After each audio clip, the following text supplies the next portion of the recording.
Terre de Talent Bernay, nous allons parler tatouage. Bonjour Elodie. Bonjour. Vous êtes récemment installée à Bernay, rue de l'Abbatiale. Oui, c'est ça, depuis le 30 juillet. C'est nouveau chez vous le tatouage ou c'est une passion qui dure depuis longtemps? C'est venu comment? C'est une histoire ancienne en fait. Déjà vers 8 ans, je pense que je commençais à demander à ma maman des tatouages. Je crois que j'étais une grande fan des Malabar par rapport à tout ce qui se colle un peu. Ça, c'était l'origine. Ça a commencé comme ça. Ça a commencé comme ça. Ensuite, mon premier tatouage, je l'ai fait à l'âge de 16 ans à peu près. J'étais en seconde. Et à partir de là, j'ai pas pu vraiment m'arrêter. Alors, vous aviez déjà à l'époque une idée précise de ce que vous vouliez faire sur votre peau. Vous étiez en seconde à l'âge de 16 ans. Il y avait un motif qui vous intéressait particulièrement? j'ai toujours considéré le tatouage comme une carte postale de ma vie, en fait. Et le premier tatouage que j'ai fait, c'était simplement mon signe astrologique. C'est joli ça, une carte postale de votre vie. On est en plein mois d'août, on se prête au dépaysement à travers le tatouage. C'est ça. Oui. En fait, j'imagine pour moi le tatouage, c'est une symbolique à chaque carrefour, à chaque rencontre, à chaque moment un peu important ou pas. Et pour moi, c'est ça. C'est un épisode de sa vie. Ouais. Et lorsque vous aviez 16 ans, vous avez demandé à votre mère la possibilité, l'autorisation d'aller voir un tatoueur. Qu'est-ce qu'elle vous a dit? Non. C'était non, direct. C'était non, et c'était non depuis des années. Et en fait, l'époque dans laquelle je vivais, le tatouage était quelque chose de réservé aux antisociaux, aux anarchiques. Mais c'était un non catégorique, c'était une fin de non-recevoir? Oui. Et du coup... chez vous, ça a entraîné une certaine frustration, peut-être? Je l'ai fait quand même. Ah oui. Je l'ai fait quand même. J'ai trouvé des biais, j'ai trouvé un tatoueur qui savait très bien que je l'embobinais, mais qui a joué le jeu.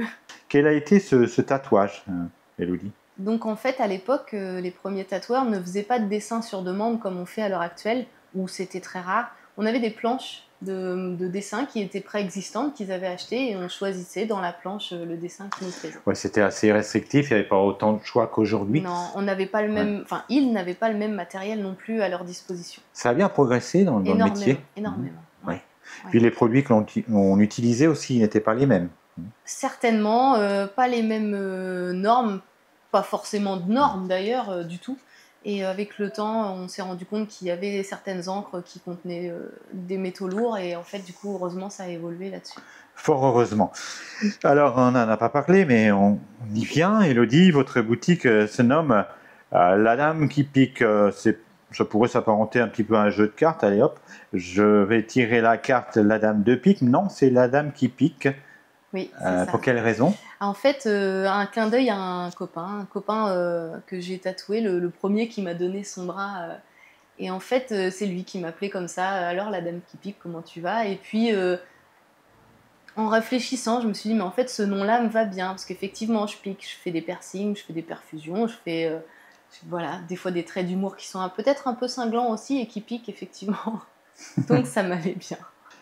Vous avez allié votre passion au savoir-faire de votre métier. Vous êtes infirmière? Oui, c'est ça. Bernay. Infirmière diplômée d'État et spécialisée donc dans le bloc opératoire, en fait. Et on dit aussi que vous êtes du signe astrologique Scorpion. C'est ça. Donc vous piquez. Voilà, aussi. Et vous avez une petite anecdote aussi à nous raconter. Je crois que vous êtes plus ou moins connu sur Bernay, et particulièrement votre père qui exerçait un métier qu'on ne trouve plus aujourd'hui. Oui, c'est ça. Mais mon père travaillait avec ma mère d'ailleurs. Ils étaient bouchers chevalins, donc maman au service, lui à la découpe. Et oui, en fait, c'est vrai, on est resté tout le temps sur Bernay. Toute ma jeunesse, je l'ai passée ici. C'est tout naturellement que vous avez choisi de vous implanter à Bernay. Ah oui, en fait, je suis née ici et j'ai grandi ici. J'ai été dans toutes les écoles, je crois, de Bernay, parce qu'on déménageait régulièrement, mais je restais toujours ici. Donc, c'est une ville... Enfin, même quand on est jeune, on se dit toujours qu'on veut aller ailleurs, mais en fait, c'est pas possible. C'est pas mieux ailleurs. En fait, il y a ce coup de cœur, c'est votre ville de cœur. C'est ça. Je ne me vois pas aller ailleurs, non. Donc il y avait une opportunité qui s'offrait à vous, avec la libération de ce local là, à rue de l'Abbatiale. En fait, c'est pas vraiment une opportunité. J'avais visité beaucoup de locaux, et pour le coup, il fallait aussi un coup de cœur, et j'en ai eu un vrai pour celui-ci. Quand je suis rentrée dedans, je me suis sentie tout de suite très bien, et c'était une évidence que ce serait là. Ouais. il y a des endroits comme ça Ouais. qui vous jettent beaucoup d'énergie. C'est ça. J'ai l'impression que j'y suis sensible, ouais. Ouais. Oui, et j'avais besoin d'avoir ce cocon à moi pour recevoir les gens avec... c'est ma personnalité, hein, la décoration, c'est moi. Et en fait, je les invite chez moi, dans mon univers. L'univers d'Élodie à Bernay, rue de l'Abbatiale. Vous proposez quoi à vos clients? Quel type de tatouage? Du noir et blanc, la couleur, un mix, un peu de tout? Oui, en fait, je vais m'adapter à leurs demandes et souvent créer le design qui va leur plaire et je leur propose de la couleur ou pas en fonction. C'est vraiment quelque chose de personnel. Je suis pas tellement planche de flash, c'est pas ma génération, c'est pas ma culture. Donc j'aime les dessins aux gens et il y a qu'eux qui vont l'avoir. Je leur proposerai pas à quelqu'un d'autre en fait. Je personnalise toujours tout. En s'inspirant après de choses effectivement qui existent évidemment. Je vais rien réinventer. On peut tout vous demander? Je pense. Après, si jamais je sens que ça me dépasse, je saurais le dire et j'inviterai la personne à aller vers un tatoueur spécialisé dans ce style.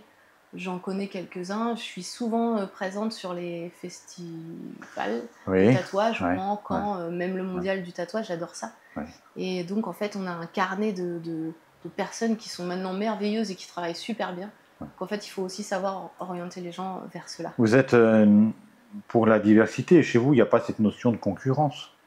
Non, j'ai l'impression qu'en fait, on ne va pas chez un tatoueur pour le prix. Enfin, pas dans mon esprit, on y va pour la relation qu'on va avoir avec lui. Donc en fait, moi je vais correspondre à certains mais pas à d'autres, et génial parce qu'en fait il y en a plein d'autres qui vont leur correspondre, quoi.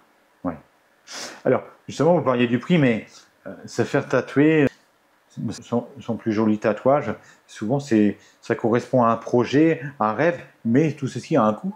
Oui, il y a forcément un coût minimum déjà de matériel parce que l'on fasse un point ou je sais pas, une fleur, globalement on va presque être dans la même fourchette de prix de base.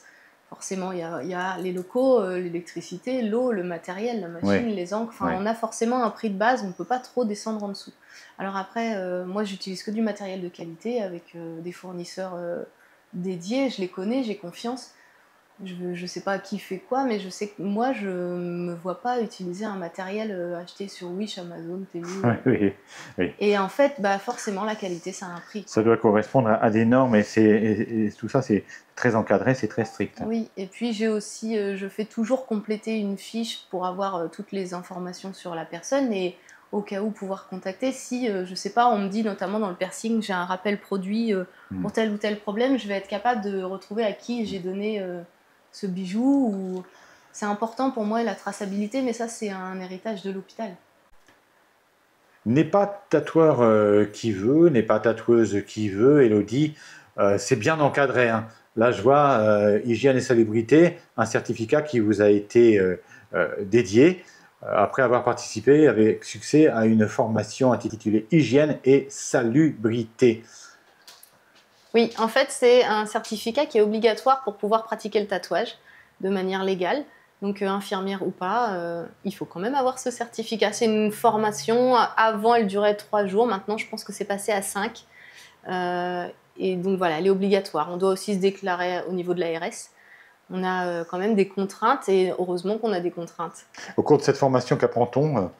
Les bases de l'hygiène, en fait. On va agresser la peau, on va apprendre à se laver les mains, on va apprendre ce qu'on doit faire, pas faire, comment le faire, dans quel ordre. Il y a des contre-indications lorsqu'on veut se faire un tatouage?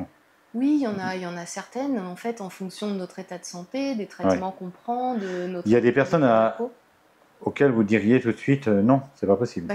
Une femme enceinte, typiquement, ça va être compliqué. La cicatrisation, c'est plus ou moins aléatoire. Ou pour d'autres pathologies, par exemple.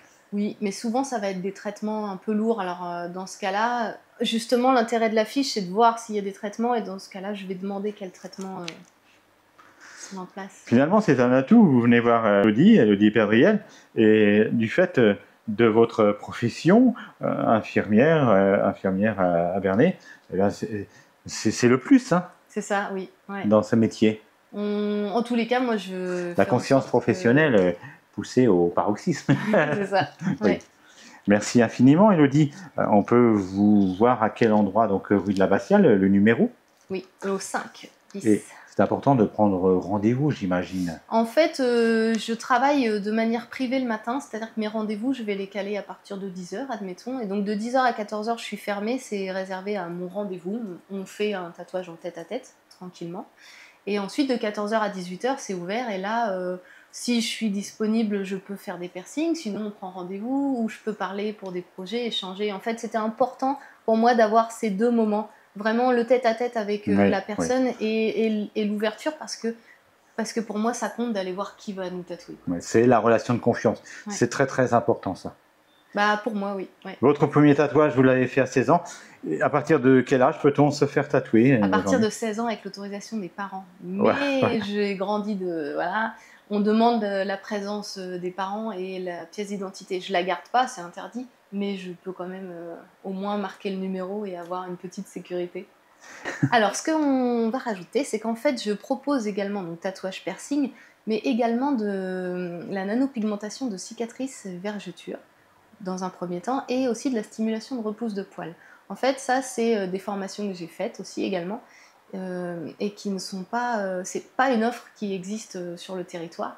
Donc je me suis dit que c'était important aussi de pouvoir la proposer.